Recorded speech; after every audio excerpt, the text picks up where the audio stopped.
Hi friends, welcome back to another blog. ನಾನು ಇವತ್ತಿನ blog ಶುರು ಮಾಡ್ತಿದ್ದೀನಿ.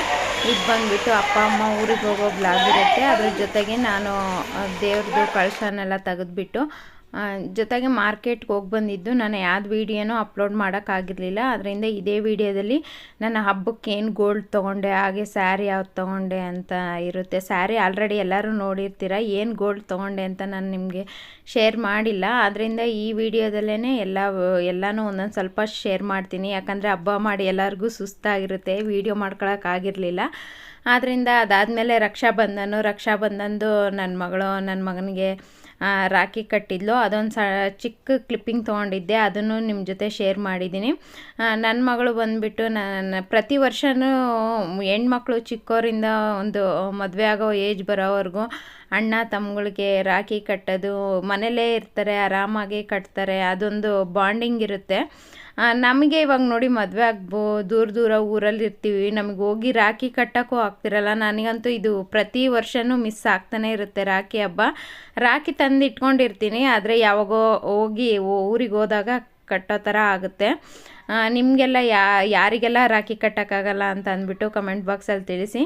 ಅದಾದಮೇಲೆ ಹಬ್ಬ ಆಗಿ ನೆಕ್ಸ್ಟ್ ಡೇ ನೋಡ್ಬೋದು. ನಿಮಗೆ ಎಷ್ಟು ಹಬ್ಬಕ್ಕಿಂತ ಮುಂಚೆ ಎಷ್ಟು ಕೆಲಸ ಇರುತ್ತೋ ಹಬ್ಬ ಆದಮೇಲೂ ಅಷ್ಟೇ ಕೆಲಸ ಇರುತ್ತೆ. ನಾನೇನು ನೆಕ್ಸ್ಟ್ ಡೇ ಎಲ್ಲ ಕೆಲಸ ಮಾಡೋಕ್ಕೆ ಹೋಗಿರಲಿಲ್ಲ. ನಮ್ಮಪ್ಪ ನಮ್ಮಮ್ಮ ಹೋಗಿ ಒಂದು ಸ್ವಲ್ಪ ಹೊತ್ತಿಗೆ ನಮ್ಮ ಅತ್ತೆನೂ ಬಂದರು. ನಮ್ಮ ಅತ್ತೆ ನಾದಿನಿಯವ್ರ ಮನೆಯಲ್ಲಿ ಅಲ್ಲಿ ಯಾರೂ ಹೆಲ್ಪ್ ಮಾಡೋಕ್ಕಿಲ್ಲ ಅಂತ ಅಂದ್ಬಿಟ್ಟು ಊರಿಂದ ಬಂದು ಅಲ್ಲೇ ಇದ್ದರು. ಆದ್ದರಿಂದ ಅದಕ್ಕೆ ನಮ್ಮನೆಗೆ ಶನಿವಾರ ಮಧ್ಯಾಹ್ನ ಹಂಗೆ ಬಂದು ಊಟ ಮಾಡಿ ಅವರು ಮಕ್ಕಳಿಗೂ ರಜೆ ಇತ್ತಲ್ವ, ಮಕ್ಕಳ ಜೊತೆ ಇದ್ದರು. ಅದಾದಮೇಲೆ ಭಾನುವಾರ ನೆಕ್ಸ್ಟ್ ಡೇ ಭಾನುವಾರ ಎಲ್ಲರೂ ನಮ್ಮ ಅತ್ತೆಯವರು ಶಾಪಿಂಗ್ ಕರ್ಕೊಂಡು ಹೋದರು ಮೊಮ್ಮಕ್ಕಳನ್ನ. ಯಾಕೆಂದರೆ ಅವರಿಗೆ ಬಟ್ಟೆ ಕೊಡಿಸ್ತೀನಿ 4 ಜನಕ್ಕೂ ಅಂತ ಹೇಳಿದರು. ನಮ್ಮ ನಾದಿನಿ ಮಕ್ಕಳಿಗೂ ಮತ್ತು ನನ್ನ ಮಕ್ಳಿಗೂ ಬಟ್ಟೆ ಕೊಡಿಸ್ತೀನಿ ಅಂತ ಹೇಳಿದರು. ಆದ್ದರಿಂದ ಅವ್ರು ಸಂಡೇ ಹೋದರು, ನನ್ನೂ ಕರೆದ್ರು. ನನಗಂತೂ ತುಂಬ ಸುಸ್ತಾಗಿತ್ತು, ಕಾಲಂತೂ ಎತ್ತಿಡೋಕ್ಕಾಗ್ತಿರ್ಲಿಲ್ಲ. ಆದ್ದರಿಂದ ನಾನೇನು ಹೋಗಲಿಲ್ಲ. ಇಲ್ಲ ನೀವೇ ಹೋಗಿ ಬನ್ನಿ ಅಂತ ಅಂದ್ಬಿಟ್ಟು ನಮ್ಮ ಮನೆಯವರು ಹೋಗಿ ಕರ್ಕೊಂಡು ಹೋದರು. ಹಾಗೆಯೇ ನಮ್ಮ ನಾದಿನಿಯವ್ರ ಮನೆ ಹತ್ರ ಹೋಗಿ ಬಟ್ಟೆ ಅವ್ರನ್ನೂ ಕರ್ಕೊಂಡು ಹಂಗೆ ಎಲ್ಲರೂ ಬಟ್ಟೆ ಶಾಪಿಂಗ್ ಹೋಗಿ ಬಂದರು.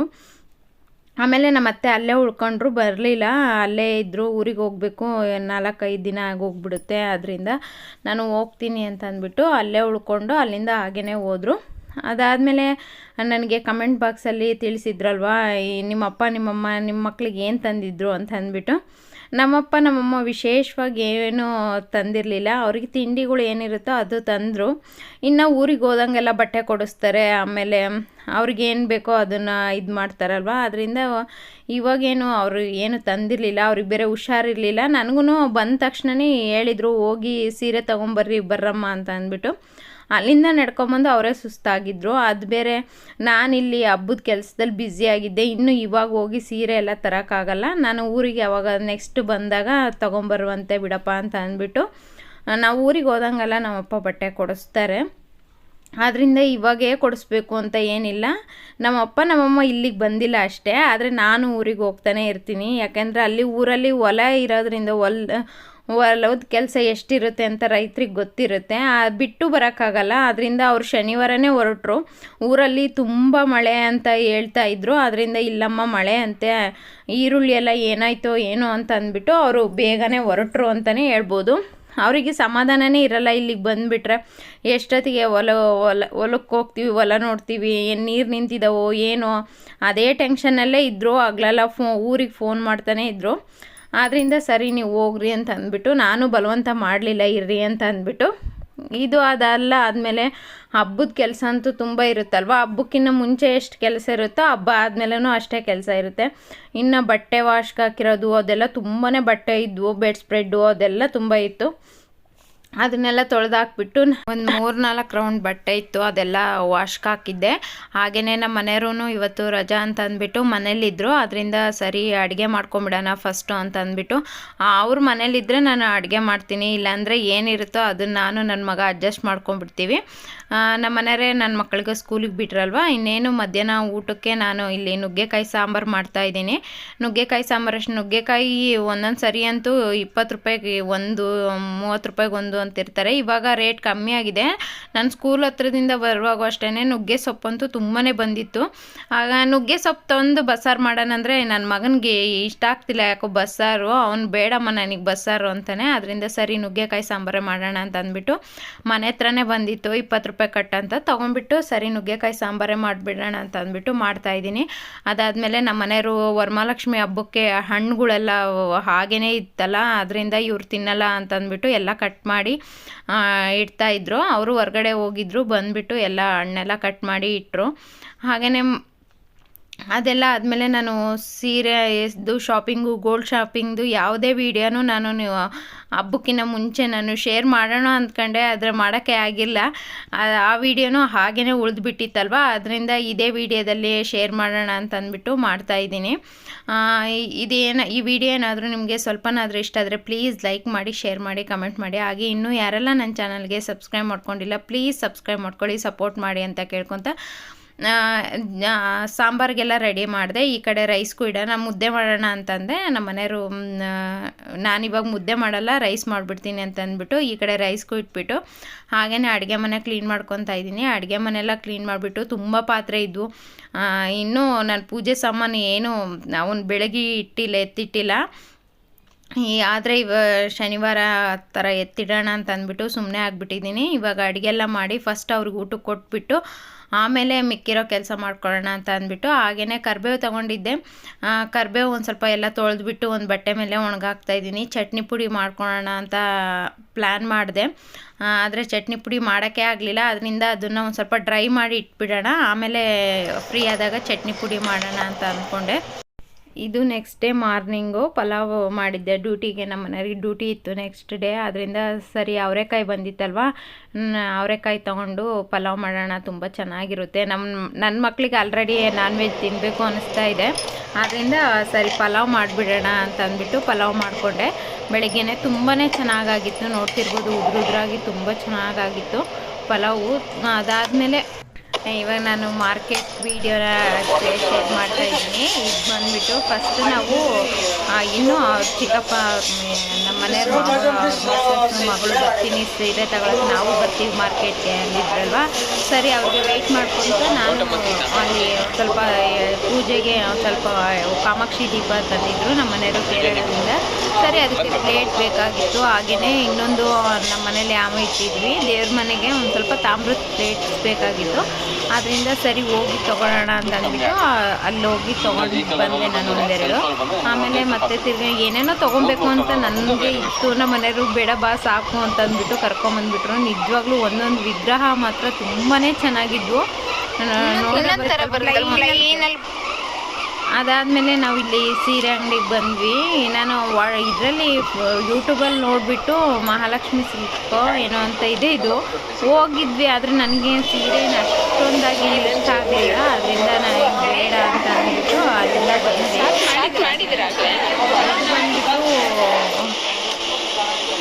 ಮಾರ್ಕೆಟಲ್ಲಂತೂ ಸೀರೆ ನೋಡೋದಕ್ಕಿಂತ ಅಲ್ಲಿ ಬಂದು ಈ ಅಂಗಡಿಗೆ ಬರ್ರಿ, ಈ ಅಂಗಡಿಗೆ ಬನ್ನಿ ಅಂತ ಹೇಳೋದೇ ಸ್ವಲ್ಪ ಜಾಸ್ತಿ ಅನಿಸುತ್ತೆ. ತಲೆ ಎಲ್ಲ ನೋವು ಬಂದುಬಿಡ್ತು. ನಮ್ಮ ಮನೆಯವರು ಮಾರ್ಕೆಟಿಗೆ ಬಿಟ್ಬಿಟ್ಟು ಅವ್ರ ಮಾವರ ಮಿಸ್ಸಸ್ಸು ಮಗಳು ಇದ್ರಲ್ವ, ಹಂಗಾಗಿ ಸರಿ ನೀವು ಮಾಡ್ಕೊಂಬನ್ನಿ ಅಂತ ಅಂದರು. ಅವರು ಬರ್ತೀನಿ ಅಂದಿದ್ದಲ್ಲ ಬಾ ಅಂತ ಕರೆದಿದ್ರು. ಅದು ಸರಿ ಅಂತ ಅಂದ್ಬಿಟ್ಟು ಮತ್ತೆ ನನಗೂ ಯಾರು ಜೊತೆಗಿರಲಿಲ್ವಲ್ಲ, ಸರಿ ಹೋಗೋಣ ಅಂತ ಅಂದ್ಬಿಟ್ಟು ಹೋಗಿ ತೊಗೊಂಬಂದ್ವಿ. ಸೀರೆ ಒಂದು 2-3 ಅಂಗಡಿ ನೋಡಿದ್ವಿ, ಅಷ್ಟೊಂದಾಗಿ ಏನು ಇಷ್ಟ ಆಗಲಿಲ್ಲ. ಆದರೆ ಇದು ಬಂದುಬಿಟ್ಟು ಸೀರೆ ಅಂಗಡಿ ತುಂಬಾ ಚೆನ್ನಾಗಿತ್ತು. ಮೇಯ್ನ್ ರೋಡಲ್ಲಿ ಸುದರ್ಶನ್ ಸಿಲ್ಕಿಂದ ಒಂದು ಸ್ವಲ್ಪ ಮುಂದೆ ಬಂದರೆ ಇಲ್ಲಿ ನನಗೆ ಸೀರೆ ಕ್ವಾಲಿಟಿ ಮಾತ್ರ ತುಂಬಾ ಇಷ್ಟ ಆಯಿತು ಅಂತ ಹೇಳ್ಬೋದು. ಒಂದೊಂದು ಸೀರೆನೂ ತುಂಬಾ ಚೆನ್ನಾಗಿತ್ತು. ಅದರಲ್ಲೂ ಸಾಫ್ಟ್ ಸಿಲ್ಕು ರೇಷ್ಮೆ ಸೀರೆಗಳು ತುಂಬಾ ಚೆನ್ನಾಗಿತ್ತು. ನಾನು ಮೈಸೂರು ಸಿಲ್ಕ್ ತಗೊಳ್ಳೋಣ ಅಂತ ಹೋದೆ, ಆದರೆ ನನ್ನ ಬಜೆಟ್ಗೆ ಅದು ಸ್ಯಾರಿ ಇರಲಿಲ್ಲ. ನಮ್ಮ ಮನೆಯವ್ರು 5000 ಕೊಟ್ಟಿದ್ರು ಸ್ಯಾರಿ ತೊಗೊಂಬ ಅಂತ ಅಂದ್ಬಿಟ್ಟು. ನನಗೆ ಅಷ್ಟೊಂದೇನು ಇಷ್ಟ ಆಗಿರಲಿಲ್ಲ. ಅದರಿಂದ ಸರಿ ಕಮ್ಮಿ ಪ್ರೈಸ್ ಆದರೂ ಪರವಾಗಿಲ್ಲ, ನನಗೆ ಸೀರೆ ಕಲರು ಅದು ನನಗೆ ಚೆನ್ನಾಗಿ ಕಾಣುತ್ತೆ ಅಂತ ಅನ್ನಿಸ್ಬೇಕು. ಆದ್ದರಿಂದ ನಾನು ಆ ಥರದ್ದೇ ಸೀರೆ ನೋಡ್ತೀನಿ. ನಾನು ರೇಟೆಲ್ಲ ನೋಡೋಕ್ಕೆ ಹೋಗಲ್ಲ, ಯಾವಾಗಲೂ ಅಷ್ಟೇ. ನನ್ನ ರೇಟೆಲ್ಲ ನಾನು ನೋಡೋದೇ ಇಲ್ಲ. ನೋಡ್ತೀನಿ ನನಗೆ ಸೀರೆ ಕ್ವಾಲಿಟಿ ವೈಸು ನನಗೆ ಇಷ್ಟ ಆಗೋ ಥರ. ಹಾಗೆಯೇ ಅಲ್ಲಿ ಸೀರೆ ತುಂಬ ಚೆನ್ನಾಗಿತ್ತು ಅಂತ ಅಂದ್ವಲ್ಲ, ಅಲ್ಲಿ ಎರಡು ಸೀರೆ ತೊಗೊಂಡ್ವಿ. ಅವರು ಒಂದು 9,000 ಒಂದು ಸೀರೆ ತೊಗೊಂಡ್ರು, ನಾನೊಂದು 3,500 ಆ ಥರ ಸೀರೆ ತೊಗೊಂಡು ಬಂದ್ವಿ. ಚೆನ್ನಾಗಿತ್ತು ಸೀರೆ ಕಲರು. ನಾನು ಎಕ್ಸ್ಚೇಂಜ್ ಮಾಡೋಣ ಅಂದ್ಕೊಂಡೆ. ಆ ಸೀರೆಯಲ್ಲಿ ಏನು ಗೊತ್ತಾ, 80 ಸೀರೆ ಬಂದಿತ್ತಂತೆ. ಒಂದು ಸೀರೆನೂ ಇರಲಿಲ್ಲ ಸ್ಟಾಕು, ಎಲ್ಲನೂ ಖಾಲಿಯಾಗಿ ಹೋಗಿತ್ತು. ತುಂಬ ಚೆನ್ನಾಗಿತ್ತಲ್ವ ಕ್ವಾಲಿಟಿ, ಆದರೆ ಉಟ್ಕೊಳ್ಳೋಕ್ಕಂತೂ ತುಂಬ ಚೆನ್ನಾಗಿ ಬೆಣ್ಣೆ ಥರ ಇತ್ತು. ಅದಾದಮೇಲೆ ಅಲ್ಲಿಂದ ನಾವು ಒಂದು ಸ್ವಲ್ಪ ಮಾರ್ಕೆಟಲ್ಲಿ ಪೂಜೆ ಸಾಮಾನು, ಅವರು ಹೊರಟರು, ನಾವು ಪೂಜೆ ಸಾಮಾನು ಎಲ್ಲ ತಗೊಂಡು ನಾನೊಬ್ಬಳೇ ಬಸ್ ಸ್ಟಾಪಿಗೆ ಬಂದೆ. ನಮ್ಮ ಮನೆಯವರು ಬಸ್ ಸ್ಟಾಪಿಂದ ಕರ್ಕೊಂಬಂದರು. ಇದು ಬಂದುಬಿಟ್ಟು ಇದು ಸಂಡೇ ವ್ಲಾಗು. ಹಬ್ಬದ ಹಿಂದಿನ ದಿನ ಸಂಡೇ ಇತ್ತಲ್ವ, ಆ ಸಂಡೇದು ಸಾಂಬಾರು. ನೆನ್ನೆ ಸಾಂಬಾರಿಗೆ ಮನೆ ಇನ್ನೊಂದು ಸ್ವಲ್ಪ ಕ್ಲೀನ್ ಮಾಡೋದಿತ್ತು. ನಮ್ಮ ಮನೆಯವ್ರು ಫ್ಯಾನ್ ಎಲ್ಲ ಒರೆಸ್ಕೊಟ್ರು. ಅದು ಬಾಕಿ ಇತ್ತಲ್ವ, ಅದರಿಂದ ನನ್ನ ಮಕ್ಕಳು ನಮ್ಮ ಮನೆಯವರು ಅದು ಮಾಡ್ಕೊತಾ ಇದ್ರು. ಸರಿ ನೀನು ತಿಂಡಿ ಮಾಡಿಬಿಡು, ನಾನು ಅಷ್ಟೊತ್ತಿಗೆ ಈ ಫ್ಯಾನ್ ಎಲ್ಲ ಒರೆಸ್ಕೊಂಬರ್ತೀನಿ ಅಂತ ಅಂದ್ಬಿಟ್ಟು ಅವರು ಒರೆಸ್ಕೊತಾ ಇದ್ರು. ಸರಿ ನಾನು ತಿಂಡಿ ಮಾಡೋಣ, ಏನು ಮಾಡೋಣ ಅಂತ ಅಂದ್ಕೊಂಡೆ. ಸೊಪ್ಪು ಸಾರು ಮಾಡಿದ್ದು ಇತ್ತು, ಅದರಿಂದ ಸೊಪ್ಪು ಸಾರಿಗೇ ಒಂದು ಸ್ವಲ್ಪ ಅಕ್ಕಿ ಹಿಟ್ಟು, ಒಂಚೂರು ಮೈದಾ ಹಿಟ್ಟು ಹಾಕ್ಬಿಟ್ಟು ದೋಸೆ ಮಾಡಿಕೊಟ್ಟೆ. ನನ್ನ ಮಕ್ಕಳಿಗೆ ಈ ದೋಸೆ ತುಂಬ ಇಷ್ಟ ಆಗುತ್ತೆ. ಮನೆಯಲ್ಲಿ ಬಿಸಿ ಬಿಸಿಯಾಗಿ ಸೊಪ್ಪು ಸಾರು ಜೊತೆಗೆ ಕಾಂಬಿನೇಷನ್ ತುಂಬ ಚೆನ್ನಾಗಿರುತ್ತೆ ಅಂತ ಅಂದ್ಬಿಟ್ಟು ಅವರಿಗೆ ಇದೇ ದೋಸೆ ಮಾಡಿಕೊಟ್ಟೆ. ಆಮೇಲೆ ಒಂದು ನಾನು ಅಷ್ಟೇ ಸಂಡೇ ಕಿಟಕಿ ಬಾಗಿಲು ಎಲ್ಲ ಒರೆಸ್ಕೊಂಡು ರೆಡಿ ಮಾಡ್ಕೊಳ್ಳೋಣ ಅಂತ ಅಂದ್ಬಿಟ್ಟು, ಒಬ್ಬಳೇ ಬೇರೆ ಅಲ್ವಾ, ಎಲ್ಲ ಕಡೆನೂ ಒಂದೇ ಥರ ಕೆಲಸ ಅಂತೂ ತುಂಬಾ ಇತ್ತು. ಆದ್ದರಿಂದ ಎಲ್ಲ ಕಿಟಕಿ ಬಾಗಿಲೆಲ್ಲ ನಾನು ಒರೆಸ್ಕೊಂಬಂದೆ. ನಮ್ಮ ಮನೆಯವ್ರ ಫ್ಯಾನೆಲ್ಲ ಒರೆಸ್ಕೊಟ್ರು. ಮತ್ತು ತಿರ್ಗಾ ಹಬ್ಬಕ್ಕೆ ಏನಾದರೂ ತೊಗೊಂಬರೋಕ್ಕೆ ಹೋದಾಗ ಹೊರ್ಗಡೆ ಎಲ್ಲ ಕರ್ಕೊಂಡೋದ್ರು. ಈ ಸರಿ ಅಂತೂ ಅಂದರೆ ನನಗೆ ನನ್ನ ಫ್ರೆಂಡ್ಸ್ಗಳೆಲ್ಲ ಇದ್ರಲ್ವ ಕೆಳಗೆ ನಮ್ಮ ಮನೆಗೆ ಬಾಡಿಗೆಗೆ, ಅವರು ವರ್ಷ ಇರ್ತಾ ಇದ್ರಲ್ವ, ಅವ್ರ ಜೊತೆಗೆ ಹೋಗಿ ಬರ್ತಾ ಇದ್ದೆ. ಹಂಗಾಗಿ ನಮ್ಮ ಮನೆಯವ್ರಿಗೆ ನಾನು ಕಾಯ್ತಾ ಇರಲಿಲ್ಲ. ಈ ಸರಿ ಯಾರೂ ಇಲ್ಲ, ನಾನು ಒಬ್ಬಳೇ ಬೇರೆ, ಮಕ್ಕಳು ಬೇರೆ ಮನೇಲೇ ಇರ್ತಾರಲ್ವ, ಹಂಗಾಗಿ ನಮ್ಮ ಮನೆಯವರು ಈ ಸರಿ ಒಬ್ಬಳೇ ಆಗಿದ್ದಾಳೆ ಅಂತ ಅಂದ್ಬಿಟ್ಟು ತುಂಬಾ ಹೆಲ್ಪ್ ಮಾಡಿಕೊಟ್ರು ಅಂತಲೇ ಹೇಳ್ಬೋದು. ಅವ್ರ ಫ್ಯಾನೆಲ್ಲ ಒರೆಸ್ಕೊಂಡ್ಬಂದು ಧೂಳೆಲ್ಲ ತೆಗಿತಾ ಇದ್ರಲ್ವ, ಫ್ಯಾನೆಲ್ಲ ಒರೆಸ್ಕೊಂಡು ಶೋಕೇಸ್ ಎಲ್ಲ ಕ್ಲೀನ್ ಮಾಡೋಕ್ಕಿಂತ ಮುಂಚೆ ಸರಿ ನಮ್ಮ ಮನೆಯವರು ಅಶ್ವಿಗೆ ತಡೆಯಲ್ಲ, ಅದಕ್ಕೆ ಹೊಟ್ಟೆ ಆಗ್ತಾಯಿದೆ, ನನಗೆ ಫಸ್ಟು ತಿಂಡಿ ಮಾಡಿಕೊಡ್ಬಿಡು ಅಂತ ಅಂದರು. ಸರಿ ನಾನು ಉಪ್ಪಿಟ್ಟು ಮಾಡೋಣ ಅಂದ್ಕೊಂಡೆ. ಇವನು ನನ್ನ ಮಗ ಕೇಳಬೇಕಲ್ಲ, ನನಗೆ ಉಪ್ಪಿಟ್ಟು ಬೇಡ ಬೇರೆ ಏನಾದರೂ ಮಾಡು ಅಂತ ಅಂದು ಹಠ ಮಾಡ್ತಾಯಿದ್ದೆ. ಸರಿ ಸೊಪ್ಪು ಸಾರು ಇತ್ತಲ್ಲ, ದೋಸೆ ಮಾಡಿಕೊಟ್ರೆ ತಿಂತಾರೆ ಅಂತ ಅಂದ್ಬಿಟ್ಟು ದೋಸೆ ಮಾಡಿಕೊಟ್ಟಿದ್ದಾಯಿತು. ಸರಿ ಅವ್ರದ್ದೆಲ್ಲ ಕೆಲಸ ಆದಮೇಲೆ ಅವರು ತಿಂಡಿ ತಿಂದ್ಕೊಂಡ್ರು. ನಾನು ಅಷ್ಟೊತ್ತಿಗೆ ಸರಿ ನೀವೆಲ್ಲ ನಿಮ್ಮದೆಲ್ಲ ಕೆಲಸ ಆಯ್ತಲ್ಲ, ಇನ್ನು ನನ್ನ ಕೆಲಸ ಶುರು ಮಾಡ್ಕೊತೀನಿ ಅಂತ ಅಂದ್ಬಿಟ್ಟು ನಾನು ತಿಂಡಿ ಕೊಟ್ಬಿಟ್ಟು ಕಿಟಕಿ ಬಾಗಿಲು ಎಲ್ಲ ಒರೆಸ್ಕೊಂಡು ಒಂದು 3 ಗಂಟೆ 4 ಗಂಟೆವರೆಗೂ ನನಗೆ ಕೆಲಸ ಹಿಡೀತು ಅಂತಲೇ ಹೇಳ್ಬೋದು. ಅದಾದಮೇಲೆ ಇಲ್ಲಿ ನಾವು ಜಯನಗರ 4th ಬ್ಲಾಕಿಗೆ ಒಂದು 4 ಗಂಟೆ ಹಂಗೆ ಬಂದ್ವಿ. ಅವ್ರದ್ದು 25 ವರ್ಷದ್ದೇನೋ ಸಿಲ್ವರ್ ಜುಬ್ಲಿ ಏನೋ ನಡೀತಾ ಇದೆ ಅಂಗಡಿ ಇದಾಗಿ ಅಂತ ಅಂದ್ಬಿಟ್ಟು ಹೇಳ್ತಾಯಿದ್ರು. ನನಗೆ ಅದು ಜಾಸ್ತಿ ಗಮನ ಕೊಡಲಿಲ್ಲ. ಹೋದ್ರೆ ತುಂಬ ರಶ್ಶು, ಒಳಗೆ ಹೋಗಿದ್ರೆ ಒಬ್ರು ನಮಗೆ ಇದು ಮಾಡ್ತಾಯಿಲ್ಲ, ಏನೋ ಒಡವೆ ತೋರಿಸ್ತಾ ಇಲ್ಲ. ಎಷ್ಟೊತ್ತು ಕೆಲಸ ಮಾಡಿ ಬೇರೆ ಸುಸ್ತಾಗ್ಬಿಟ್ಟಿದ್ವಿ. ಸ್ನಾನ ಬೇರೆ ಮಾಡಿರೋದಕ್ಕೂ ಅದಕ್ಕೂ ನಿದ್ದೆ ಬರ್ತಾಯಿತ್ತು. ಸರಿ ಹೊಟ್ಟೆ ಬೇರೆ ಹಶ್ವಾಗ್ತಾಯಿತ್ತು. ಬೆಳಗ್ಗೆ ದೋಸೆ ತಿಂದಿರೋದು, ಮಧ್ಯಾಹ್ನ ಏನೂ ಊಟ ಮಾಡಲಿಲ್ಲ.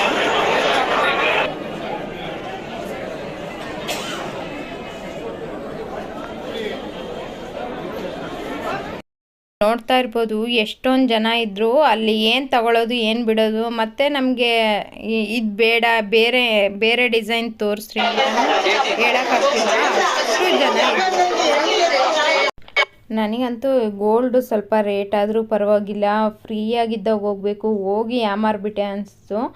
ನಮ್ಮ ಮನೆಯವರು ಬಾ ಇವತ್ತೇ ಹೋಗಿ ಬರೋಣ, ಇನ್ನು ಹಬ್ಬಕ್ಕೆ ಸರಿ ಹೋಗುತ್ತೆ, ಹಬ್ಬ ಹತ್ರ ಬಂದಮೇಲೆ ಗೋಲ್ಡ್ ತೊಗೊಳಕ್ಕಾಗಲ್ಲ, ಬೇರೆ ಕೆಲಸ ಇರುತ್ತೆ ಅಂತ ಅಂದ್ಬಿಟ್ಟು ಹೋದ್ವಿ. ನೋಡ್ತಾ ಇರ್ಬೋದು ಎಷ್ಟೊಂದು ಜನ ಇದ್ದರು. ಸರಿ ಅಂತ ಅಂದ್ಬಿಟ್ಟು ಅಲ್ಲಿ ನಾವೊಂದು ಗೋಲ್ಡ್ ಚೈನ್ ಸೆಲೆಕ್ಟ್ ಮಾಡಿದೆ ಅಷ್ಟೇ. ಇಲ್ಲಿಂದ ಫಸ್ಟು ಹೋದರೆ ಸಾಕಪ್ಪ ಅನ್ನಿಸ್ಬಿಟ್ಟಿತ್ತು ನನಗಂತೂ. ಅದೆಲ್ಲ ಮುಗಿಸ್ಕೊಂಡು ಅಲ್ಲೇ ಜಯನಗರದಲ್ಲಿ ದೋಸೆ ಎಲ್ಲ ತಿಂದ್ಕೊಂಡು ಬಂದ್ವಿ.